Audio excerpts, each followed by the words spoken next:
My wife's one that got away decided to join some spiritual commune.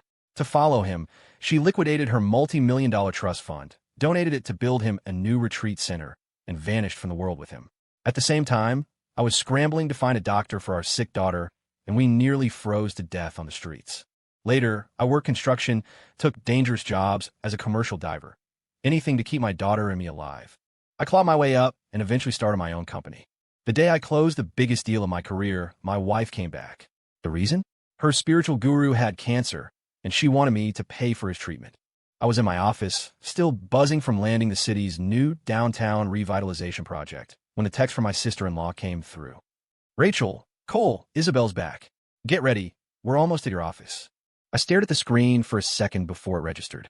Isabel, my wife, who'd abandoned everything to follow her high school sweetheart into a life of asceticism.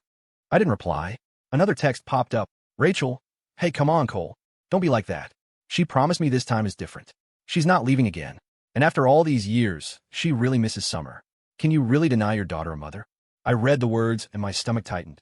Summer. I immediately dialed her number. She was only 5 when Isabel left. The day she finally understood her mom wasn't coming back, she cried for hours. For years, her most common question was, Dad, why don't I have a mom? I didn't want Isabel's sudden return to reopen that wound, not now that Summer had finally come to terms with it. Hey, Dad, when are you picking me up? Summer's cheerful voice came through the phone. I forced a smile into my own. Hey, sweetie, Dad's got something last minute. How about I have Ashley pick you up? I just sent her some money on Venmo. You two can hit the mall, get yourself something nice. Wow, Dad, since when are you Mr. Big Spender? She teased. Don't get smart, I laughed. Just swing by the office after you're done, okay? Okay, thanks, Dad. After hanging up, I hurried downstairs. 2 women were standing outside the building. Even after a decade, I recognized Isabel instantly. She hadn't changed much, though fine lines now creased the corners of her eyes and her once flawless skin was darker, weathered. A few strands of gray streaked her hair. She had her hands on her hips, her voice sharp with impatience. Did you even tell Cole I was coming today? I've been standing here forever. Why isn't he down here yet? Rachel tried to soothe her. Izzy, calm down. You were gone for years. It's normal for him to be a little difficult. Just give him a minute. Isabel scoffed. I have no idea what I ever saw in a guy like that. A bitter laugh escaped my lips. She had a point. I was just as surprised as anyone when she'd agreed to marry me. Her family had money, legacy. I was a no-name kid from a dead-end town in the Rust Belt, with no parents and no prospects. She only gave me the time of day because Julian, the love of her life, had moved to Europe. It was like she'd given up on love and just settled. After we got married, her family, and she herself, never let me forget it. Then came the news that Julian had renounced his worldly possessions to follow some guru. That very night, Isabel made her decision. She cashed out her entire inheritance to fund a new center for him and followed him into seclusion. The story made local headlines. People romanticized their tragic love. But while they were being celebrated, our daughter was diagnosed with leukemia and desperately needed money for treatment. I had nothing. We were homeless. I worked construction sites and took on the most dangerous commercial diving jobs. One dive could net me $100,000. I lost count of how many times I went down, how many times I almost didn't come back up.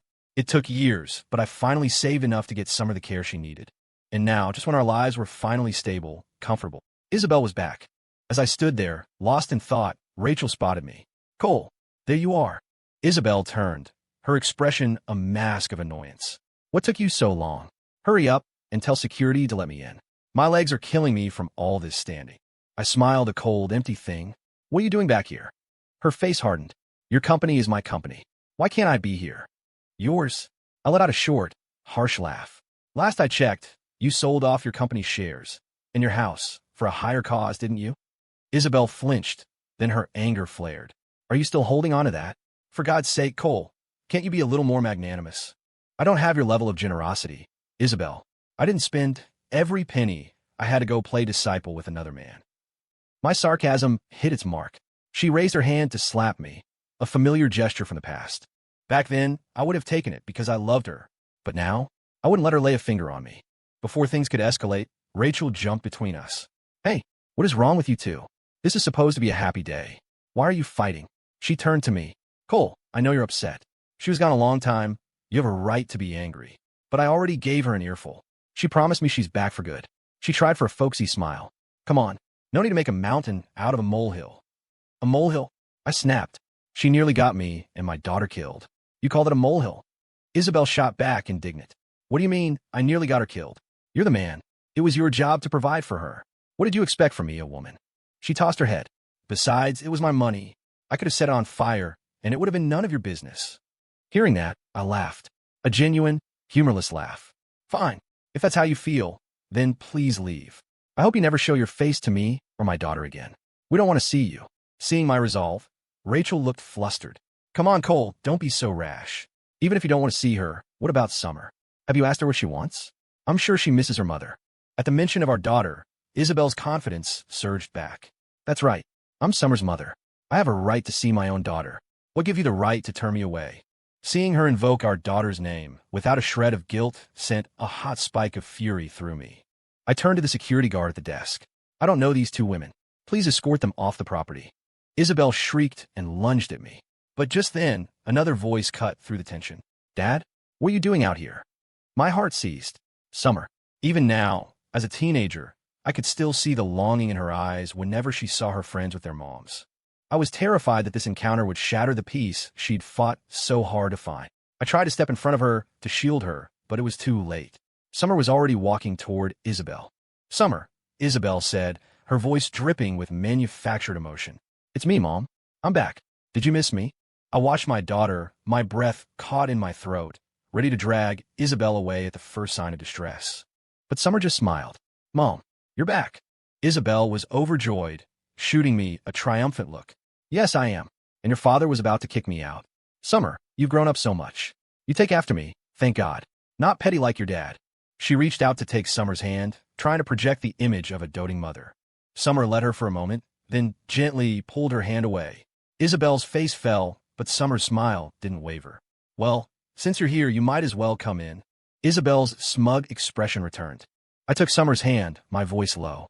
Summer, if you don't want her here, I'll get rid of her right now. She just squeezed my hand. Dad, what are you talking about? She's my mother, after all. Her composure eased some of my anxiety. Isabel and Rachel swept into my office as if they owned the place.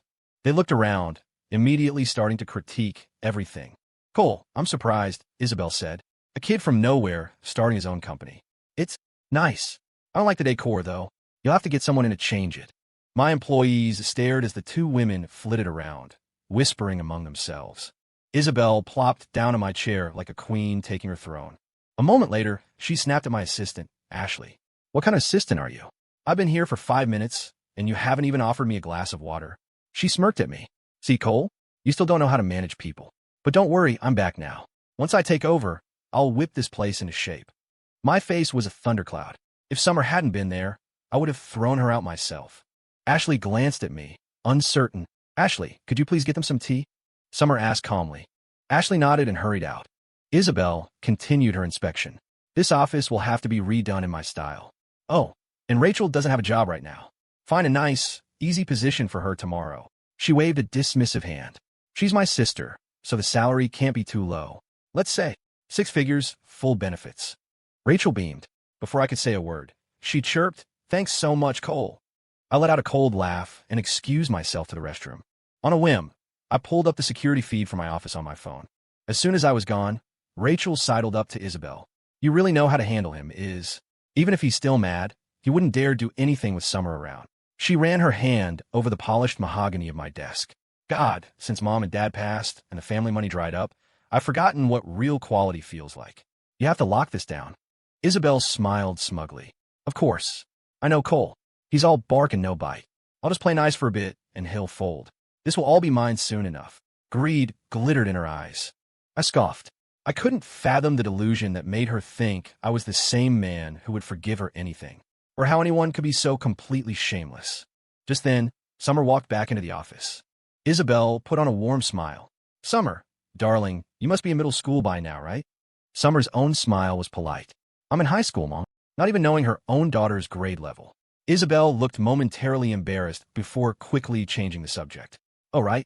I was just so excited I forgot. It's a good thing you take after me. If you were like your father, you'd probably be working some dead-end job by now. The condescension was still there, the same as it ever was. She seemed to have forgotten that the tables had turned dramatically. Summer didn't argue. Instead, she said, "Mom, Dad has a business dinner at a five-star restaurant with some important clients. We should probably get going." Isabel's eyes lit up. "Oh, well, in that case, Rachel and I are starving. We'll join you." When I came out of the restroom, Isabel ordered, "Go get the car." Before I could respond, Summer said, a hint of apology in her voice, "Oh, sorry, Mom. Dad has to pick up his clients on the way, so there won't be any room. You'll have to get an Uber." Isabel was clearly annoyed, but she reluctantly agreed. In the car, I looked over at my daughter. "We don't have to pick anyone up. And you don't hate her." Summer just looked out the window. "She's my mom, Dad." I drove to the restaurant in silence. Isabel and Rachel had arrived before us. After finding out the reservation name, they had seated themselves at the head of the table in our private dining room. I felt a surge of irritation. Even if this was just a casual dinner with friends, their lack of manners was astounding. Summer, however, remained poised. With a maturity beyond her years, she calmly asked the waiter to start bringing out the food. Course after course of lavish dishes began to fill the table. Isabel's eyes were practically glued to the prime rib and lobster. I figured she hadn't had a decent meal in years. Then, as the waiter set down plates and silverware for everyone else, Isabel snapped. "Excuse me, is this what you call five-star service? Where's my silverware? How am I supposed to eat?" That's when Summer smiled, a bright, innocent smile. "Oh, Mom, I didn't ask them to set a place for you or Aunt Rachel." Isabel's face went dark. "What did you just say?" Isabel demanded. Summer's smile was angelic, her voice sweet. "I never said I was treating you to dinner, Mom. You're the ones who insisted on tagging along." I stare at my daughter, stunned. So this was her plan all along. She was getting her revenge.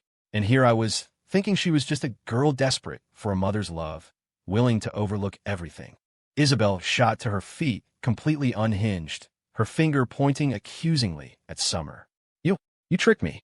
You ungrateful brat. Cole, look what you've done. Look at how you've raised her." Rachel chimed in, her voice shrill. "Seriously, Cole, we're family. We haven't seen each other in years, and you pull a stunt like this just to humiliate us?" At that moment, I didn't care who was watching. My only concern was protecting my daughter from their poison. I stepped in front of Summer.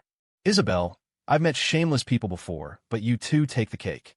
The year you sold the house and emptied your accounts for that temple, Summer was sick. She needed money, and we were kicked out of our home in the middle of a Chicago winter. We nearly froze to death while you—" I turned my glare on Rachel. "I came to you, begging for a loan, or even just a warm place to stay for the night. You chased us off your porch with a broom, screaming that you didn't know a couple of beggars. Have you forgotten that, my dear sister-in-law?" Summer looked at me, her eyes wide with shock. She'd been too young to remember the worst of it, and I'd never wanted to burden her with the details. Now, hearing the truth, a new layer of hatred hardened her gaze as she looked at Isabel and Rachel. The other men at the table, all old friends and business partners, exchanged uneasy glances. Hearing my story, they looked at Isabel with open contempt. The scorn in their eyes seemed to push Isabel over the edge. She started screaming at me. "What is your problem, Cole? Do you have to embarrass me in front of everyone? Have you forgotten what you are? You were just some broke kid from a dead-end town before I gave you a chance. You think you would have ever seen the inside of a place like this if it wasn't for me? So I donated some money to a good cause. I was building good karma. You should be grateful, but you just can't let it go." Her words were venomous, her disdain for me as raw as it was a decade ago. I didn't bother to argue. She wasn't worth the breath. But Summer couldn't hold back. She stepped forward, her voice ringing with fury. "You shut up. You think you can look down on people just because you used to have money? My dad earned everything he has. But you abandoned your husband and your sick daughter for your high school crush. I'm the one who's ashamed of you." Summer had been with me through the darkest times. I remembered her, so small, clinging to me, begging me not to take another diving job. "Already lost my mom," she'd sobbed. "I can't lose my dad, too." That was the moment I swore I'd build a life for her where she'd never have to be scared again.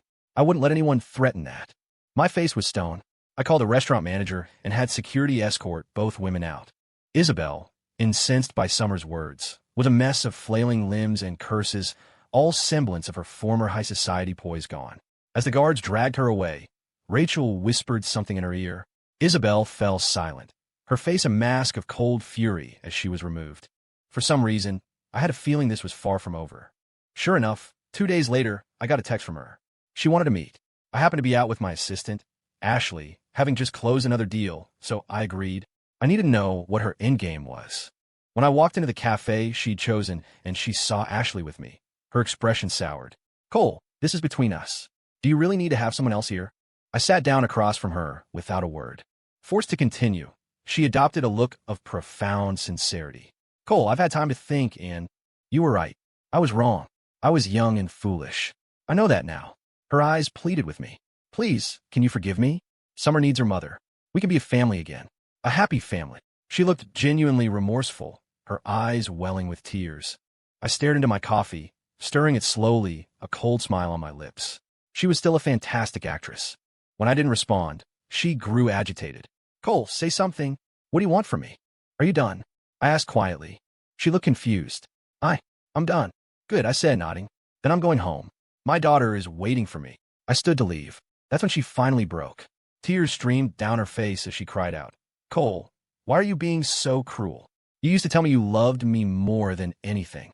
I made one mistake. Why can't you forgive me? One mistake? I didn't think so. I remembered how she'd settled for me after Julian went abroad. I'd been happy, but also heartbroken, because no man wants to know he's second best. I thought with time I could win her over. After Summer was born, her family dismissed her for not being a boy, and Isabel's affection for our daughter was lukewarm at best. Then, when Julian found his calling, she didn't hesitate. She threw away every dollar we had when Summer was fighting for her life. The world praised their epic love story, but no one saw me holding my sick child, shivering on a street corner. And now she had the audacity to say our child needed her. Isabel, let's just end this cleanly. I've already had the divorce papers sent to you. I hope you'll sign them. But it doesn't matter if you don't. You've been gone for 10 years. A court will grant the divorce easily. Seeing my resolve, she panicked.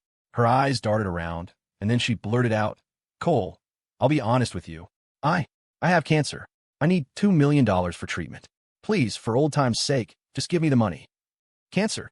I studied her face. She couldn't meet my eyes. A dry chuckle escaped me. Isabel, it's not you who's sick, is it? It's Julian. After all those years together, I could still tell when she was lying. So this was it. She'd come back for him. The irony was almost too much to bear.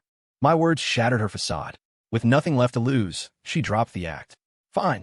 Yes, it's for Julian. So what? We're not divorced yet, which means your money is my money. $2 million is nothing to you. Just give it to me, I'll sign the papers, and I'll disappear. You'll never see me again. Her devotion was almost impressive. Isabel, do I look like an idiot? Why would I give you a dime? I stood up. Have some self-respect. She looked stunned, as if I'd slapped her. In the past, no matter how angry I got, I never would have spoken to her like that. As I turned to leave, she did the one thing she knew would cause a scene. Cole, you heartless bastard, she shrieked, her voice filling the quiet cafe. After all I did for you, you get rich and just throw me away? We have a daughter together. She turned to the other patrons. Everyone look at this man. The minute he makes some money, he abandons his wife and flaunts his mistress in public. She pointed a trembling finger at Ashley. I'm sick, I have cancer, and he won't give me a penny to save my life. He spent it all on her. I gave him a child, and this is how he repays me. Is there no justice in the world? Ashley was young and beautiful. The people in the cafe, hearing Isabel's tearful performance, immediately took her side. Murmurs and glares were directed our way. Typical man, money really does corrupt people. He should be struck by lightning. Disgusting. His poor wife is sick, and he's out with that girl. The judgment was swift and absolute. Isabel shot me a look of pure triumph. I just gave her a cold smile and nodded at Ashley, who calmly took out her phone. The sound of Isabel's own voice, recorded just moments before, echoed through the cafe. Fine. Yes, it's for Julian. So what? Just give it to me. I'll sign the papers, and I'll disappear. Her face went pale. The patrons who had been cursing me moments ago now turned their scorn on her. Cole, she stammered, shaking with rage. I smiled again. Did you really think I'd come here unprepared? I had a feeling she'd pull something like this, which was why I'd brought Ashley along. Thank God I had. Humiliated, Isabel fled from the cafe under a storm of insults. After thanking Ashley, I drove home. When Summer found out I'd met with Isabel, her face was etched with worry. I ruffled her hair. Don't worry about it, kiddo. Your dad's a superhero, remember? Dad, she said, her voice serious. I don't think she's going to give up that easily. A stone dropped in my stomach. She was right. I knew Isabel's personality. She never quit until she got what she wanted. And this time, it was for the man she'd given up everything for. I sighed, wondering what I ever saw in her. But looking at my daughter, I made a silent vow. I would never let Isabel hurt her again. As predicted, Isabel wasn't done. She organized a protest outside my office building, complete with hired picketers and a massive banner that read, "Heartless husband abandons sick wife for mistress." Soon, a crowd had gathered, blocking the entrance. Isabel stood in the middle of it all, weeping and repeating the same lies she'd told in the cafe. She was betting I wouldn't dare play the recording in front of my own company. My phone buzzed. A text from her. "I bet you'll give in now." I smiled, blocked her number, and called the police. The police arrived and calmly dispersed the scene, taking Isabel with them for causing a public disturbance. The crowd melted away. My employees, however, looked at me with new, questioning eyes. I didn't offer an explanation. Instead, I had Ashley play the audio from the cafe over the office intercom system. After that, the looks I got changed from suspicion to a mixture of respect and pity. I thought a night in a holding cell might quiet her down. But when Summer came home from school the next evening, I knew something was wrong. She was usually so bubbly, so full of stories about her friends. Tonight, she was silent. My heart hammered against my ribs. "Did your mother find you?" Her lower lip trembled, and then she burst into tears. I wrapped my arms around her, my fists clenched in silent rage. The next day, I drove Summer to school myself. She was reluctant to go. "It's okay," I told her gently. "Dad will handle this." She gave me a small, determined nod. Sure enough, as we pulled up, I saw Isabel waiting by the school gates. The moment Summer stepped out of the car, Isabel rushed over and threw herself at our daughter's feet, clinging to her legs. "Summer, oh Summer," she wailed. "Your father has abandoned me. You're my daughter. You have to help me." Summer flinched, her face tight with disgust. Students walking by started whispering, "Look, it's that woman from yesterday. Why is she grabbing Summer's leg?" I heard Summer's dad got rich and dumped her mom for a younger model. Seriously? What kind of kid comes from a family like that? Yikes. The rumors swirled around my daughter. I could only imagine what she'd endured yesterday. Fighting back my fury, I looked down at Isabel. "Is this your master plan? Is this how you get your money?" She looked up at me, her eyes filled with hate, and whispered, "Whatever works." I leaned down, my voice just as low. "You want money? Fine. I'll give it to you. But you're going to stand up right now and tell every single person here that you were lying." The mention of money made her eyes gleam. She scrambled to her feet. I transferred $200,000 to her account right there on the spot. As soon as the confirmation came through, she announced to the lingering students that she had made everything up. She then posted a public retraction on her social media, clearing me of all accusations. The whispers died down. I told Summer to go to class and that I would handle it. Then I transferred Isabel the remaining $8 million. I had done my research. Julian's treatment would cost $1 million at most. I had no idea what she planned to do with the other $1 million, and I didn't care. With the money in her account, Isabel happily signed the divorce papers. Before she left, I said one last thing to her. "Stay away from Summer. If you ever come near her again, I'll make you pay back every cent with interest." My tone must have scared her, because she promised she would. After she was gone, I sent one final text to her sister, Rachel. I gave Isabel the money. "Both of you stay out of our lives." The whole family was cut from the same selfish cloth. With Rachel out of a job and supporting her own family, I knew she'd be hungry for a piece of that money. I've never had much faith in human nature. It rarely holds up under pressure. A friend of mine who works at the hospital confirmed that Isabel had, in fact, used the money to get Julian treatment. His cancer was caught early enough that his prognosis was good. Isabel probably imagined that once he was healthy, they could finally live happily ever after. But then reality hit. Julian was caught checking into a hotel with another woman. Isabel tracked them down and confronted them, resulting in a screaming match that ended with the two women physically fighting. Someone filmed it. In the video, Julian shielded the other girl, shouting at Isabel, "You've been the one chasing me all this time? Tiffany is young and beautiful. What do you have to offer?" Isabel's voice was a raw scream. "I gave up my family for you. I donated millions for you. I went back and begged that pathetic loser for money for you. And this is how you repay me." Julian just sneered. "Did I ask you to?" After that, Isabel moved out of Julian's place and in with her sister, Rachel. Once Rachel found out Isabel still had $1 million left, she started hitting her up for money every few days. A few thousand here, 50,000 there. Within a week, Rachel had bled her for over $500,000 under various pretenses.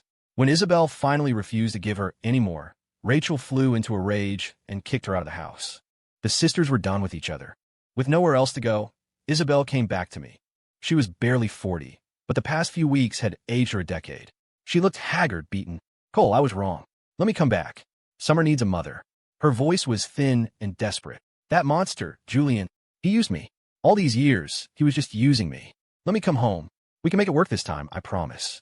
I looked at her, my face impassive. Did you forget our agreement? Just then, Summer called from inside the house. Dad, dinner's ready. I called back that I was coming, then turned back to Isabel. If you have any decency left, you'll stop interfering in our lives. She saw the warm light spilling from the doorway, heard my daughter's happy voice, and she broke down crying. I couldn't tell if it was from regret or self-pity. To me, she was just a stranger now. I turned my back on her and went inside. The next time I heard about Isabel was a month later. After running out of money, Julian had gone back to her. Incredibly, she took him in and gave him the last of her money. It turned out that after leaving the commune, he developed a serious gambling problem and was deep in debt. That night, Isabel had reportedly asked him one question. Do you love me? He'd apparently told her what she wanted to hear. But as soon as he had the cash in hand, he turned and spat at her. You're an old woman still talking about love. Take a look in the mirror. If you didn't have money, you think I'd even look at you? That was the last straw. As if in a trance, Isabel pulled out a knife she had hidden and stabbed him, again and again and again. They said the scene was horrific. He had been stabbed dozens of times, a testament to the depth of her hatred. Isabel was arrested. For first-degree murder, she was sentenced to death. Before the execution, she requested to see me one last time. I went. If I hadn't left with him, she asked, her voice a ghost of what it once was, we would have been happy, wouldn't we? I thought about it for a moment. No, I said honestly, because you can't change who you are. At your core, you're a selfish person. She covered her face and sobbed. I'm sorry. Tell Summer. Tell her I'm sorry. I nodded. You should be. Now, she has to live with the fact that her mother was a murderer. Your actions will cast a shadow over the rest of her life. At that, she completely shattered, slamming her head against the table over and over, chanting, I'm sorry, I'm sorry. But what good were apologies now? I walked away without looking back. A few days later, Isabel was executed. I felt nothing. She got what she deserved. My future was clear. All that mattered was working hard, making money, and giving my daughter a life full of peace and security. That was enough. The end.